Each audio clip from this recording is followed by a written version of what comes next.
სკვარაზე აქედან საქართველოდან საუბარი ჩემთვის განსაკუთრებულია, რადგან იგი ყოველთვის ნაპოლის გმირი იქნება. არის შემთხვევები, როდესაც მნიშვნელოვან შეხვედრას იგებენ და იმ მომენტის ლიდერები ავიწყდებათ, მაგრამ რაც სკვარამ გააკეთა, ეს განსაკუთრებულია და განსაკუთრებულია ის ფორმა, როგორც მან ეს გააკეთა.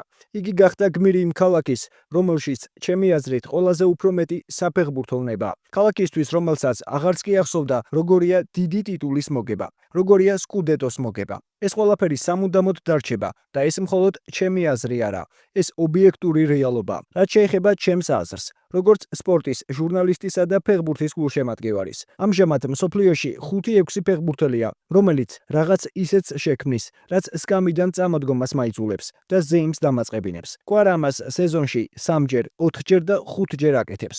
ის განსაკუთრებულია. ხარისხის გარდა, მისი ინტენსივობა და მენტალიტეტი არის ის, რის გამოც მე ფეხბურთელი მიყვარს.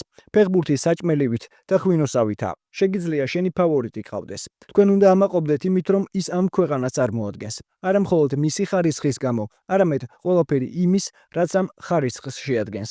ბევრი ფეხბურთელისთვის მაგალითია. ის მხოლოდ საქართველოს გმირი არაა. ჩემი აზრით, ქალაქ ნეაპოლის გმირიცაა და ისეთი ფიგურების გვერდით დგას, როგორებიც მარადონა და იგუაინი არიან. დამიჯერეთ, მისი სახელი სამუდამოდ დარჩება. თუ მოგეწონა ეს ვიდეო, დაალაიქე და გამოიწერე არხი, რომ არ გამოგჩეს შემდგომი საინტერესო სიახლეები.